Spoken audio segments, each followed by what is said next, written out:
Hi hello అందరికి నమస్తే. నేను మీ రవీందర్.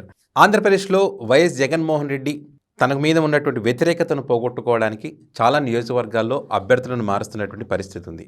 మరి అభ్యర్థులను మారిస్తే వ్యతిరేకత పోతుందా అనేటువంటి ప్రశ్నలు కూడా తలెత్తుతున్నటువంటి నేపథ్యంలో మరి అది ప్రజలు డిసైడ్ చేస్తారు.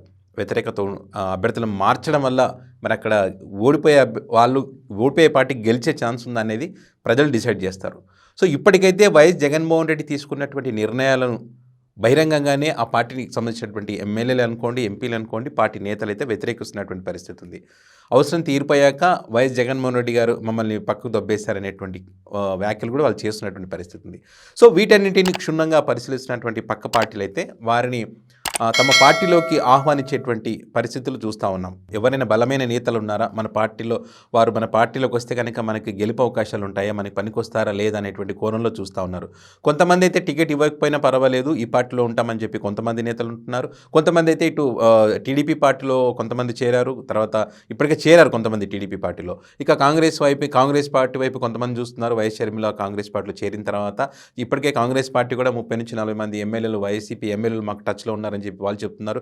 కొంతమంది జనసేన అధినేత పవన్ కళ్యాణ్ గారితో కూడా చర్చలు జరిపినటువంటి పరిస్థితి. సో ప్రస్తుతానికైతే కొంత ఈ పరిణామాలను కూడా వైఎస్ఆర్ కాంగ్రెస్ పార్టీకి షాక్ అనేటువంటి అభిప్రాయాలు రాజకీయ విశ్లేషకుల నుంచి వస్తున్నటువంటి పరిస్థితి ఉంది. మరి ఇక్కడి చెల్లని రూపాయి పక్కన చెల్లుతుందనేటువంటి అభిప్రాయాలు కూడా ఉన్నటువంటి పరిస్థితి. సో ఇప్పటికైతే పార్టీలో కీలకంగా ఉన్నటువంటి కడప జిల్లాకు సంబంధించి, అదేవిధంగా విశాఖ జిల్లాకు సంబంధించినటువంటి కీలకమైనటువంటి నేతలు అయితే టీడీపీ పార్టీలో చంద్రబాబు నాయుడు సమక్షంలో అయితే చేరారు. చేరినటువంటి వారిలో చాలామంది కూడా ఎమ్మెల్సీ, మాజీ మంత్రి అయినటువంటి వ్యక్తి సి రామచంద్రయ్య ఇప్పటికే పార్టీలో టీడీపీ కండువా కప్పుకున్నటువంటి పరిస్థితి ఉంది.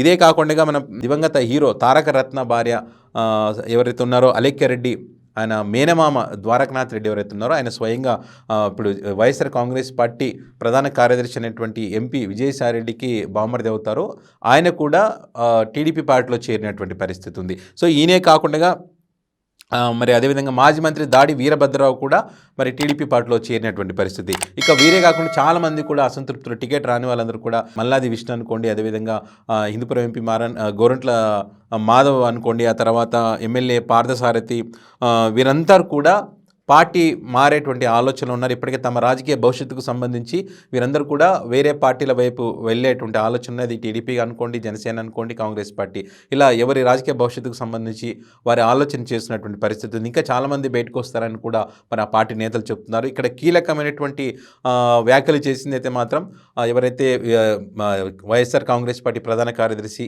ఎంపీ విజయసాయిరెడ్డి బావమరిది ద్వారకనాథ్ రెడ్డి అయితే కొన్ని కీలక వ్యాఖ్యలు చేశారు. జగన్మోహన్ రెడ్డి గారి విధానాలకు అనుగుణంగా పని చేయలేకపోతున్నారు, ఆయన ఒక నియంతలా వ్యవహరిస్తున్నారని చెప్పడంతో పాటు భవిష్యత్తులో ఖచ్చితంగా ఇప్పుడు ప్రధానమైనటువంటి అంటే వైఎస్ఆర్ కాంగ్రెస్ పార్టీలో నెంబర్ 2గా పిలువబడేటువంటి వ్యక్తి ఎంపీ విజయసాయిరెడ్డి కూడా టీడీపీ పార్టీలోకి వస్తారు, ఆ పార్టీలో ఉండరు అనేటువంటి విషయాన్ని ఆయన చెప్పడంతో నిజంగా ఒక విధంగా ఆయన వస్తే కనుక వైఎస్ఆర్ కాంగ్రెస్ పార్టీకి బిగ్ షాక్ అని చెప్పొచ్చు.